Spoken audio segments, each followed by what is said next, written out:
Oke, kita lanjutkan konsep kedua.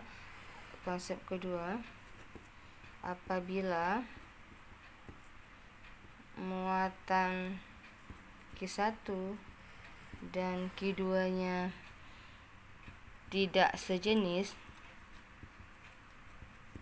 maka di manakah letak Q3? Maka letak Q3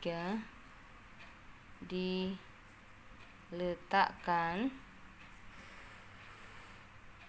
di dekat muatan yang paling kecil. Muatan yang paling kecil. Ya, berbeda dengan konsep pertama tadi. Apabila muatan Q1 Q2 tidak sejenis, maksudnya 1 plus 1 minus, maka letak Q3 diletakkan di dekat muatan yang paling kecil nilainya.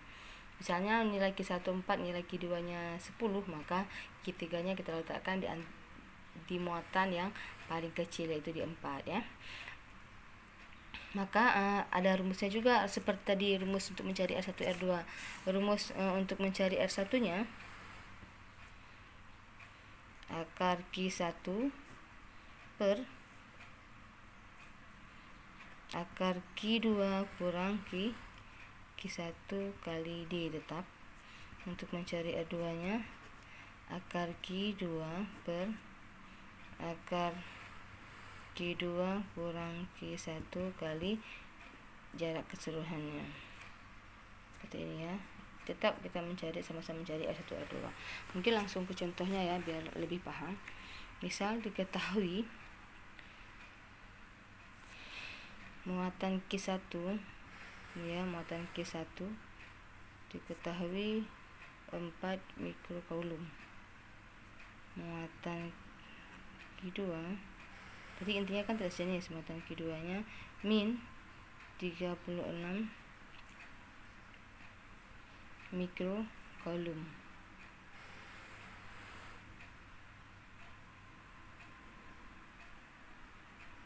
Dah. Jadi di sini di manakah letak muatan Q3?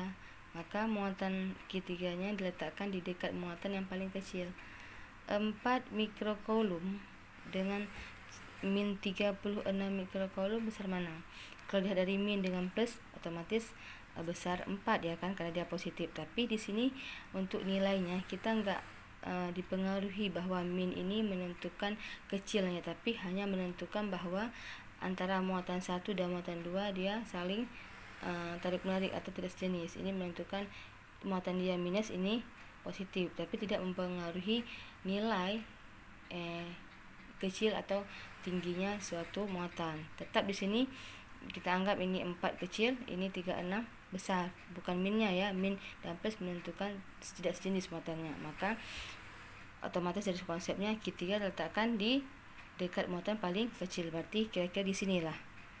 Kalau di sini nggak mungkin. Kalau di sini di antara muatan keduanya masuk ke konsep pertama tadi, maka diletakkan di sini, kira-kira di dekat muatan Q1. Kita misalkan di sini muatan Q3, cuma kita nggak tahu berapa kan, cuma letaknya saja.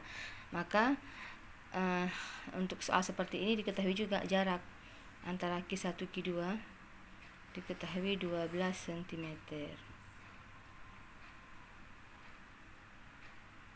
Ya, misalnya seperti itu. Maka dicari sama kita berapa R1 dan berapa R2 ya kan. Maka langsung dari rumus ini,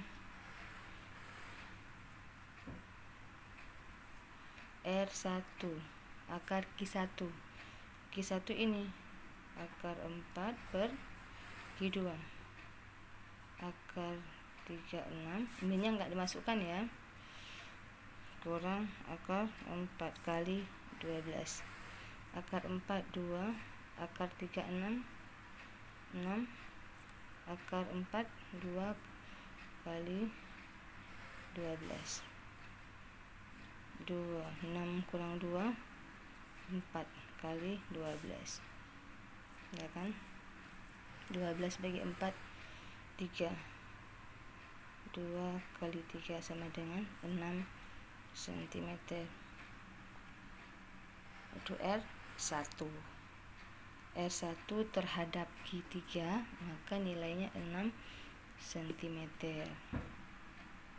Kalau kita mencari R2-nya, maka rumusnya akar Q2 36 per 36 kurang Q1 4, akar 4 kali D. R2 akar 36 per 6 kurang 2 kali 12. 6 kurang 2, 4 kali 12.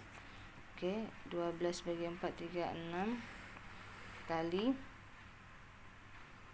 3 sama dengan 18 cm. Kelas ya.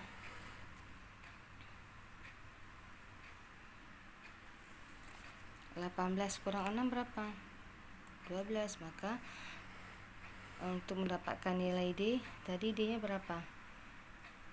Berarti R2 kurang R1 sama dengan D, ya kan? R2 nya 18 kurang 6 sama dengan 12. Terbukti ya, D nya dari Q1 ke Q2 nilainya 12 cm. Sedangkan jarak dari Q2 terhadap Q3 sesuai dengan didapatkan tadi adalah 18 cm. Maka seperti itu cara mencari soal jika ditanyakan R1 berapa, R2 berapa. Biasanya untuk konsep seperti ini salah satu ditanyakan berapa R1-nya. Ya, ini berarti R1 tadi 6 cm dari Q1 terhadap Q3. Ini 18 cm dari Q2 terhadap Q3, seperti itu ya. Kalau kita sudah tahu R salah satunya, maka dengan mudah untuk mencari R keduanya ya. Oke, sekali lagi diulang bahwa apabila muatannya sejenis Q1 Q2, maka muatan ketiga diletakkan di antara muatan kedua tersebut, di antara, bukan di tengah-tengah tapi di antara keduanya. Yang konsep kedua, apabila muatannya tidak sejenis Q1 Q2 nya positif atau dan negatif, maka muatan ketiganya diletakkan di dekat muatan yang paling kecil ya, diletakkan di muatan yang paling kecil. Maka dengan mudah kita akan mencari R1 maupun R2. Ini rumus pada muatan tidak sejenis. R1 nya akar Q1 per Q2, akar Q2 kurang akar Q1 kali D. Begitu pula untuk R2 nya. Oke, terima kasih. Untuk konsep keduanya itu yaitu menentukan letak muatan ketiga pada gaya Coulomb maupun pada kuat medan listrik yang sama dengan 0 ya. Itu konsep tambahan pada gaya Coulomb dan kuat medan listrik. Oke, untuk lebih memahaminya lagi, kita akan mengerjakan beberapa soal terkait konsep ini. Terima kasih.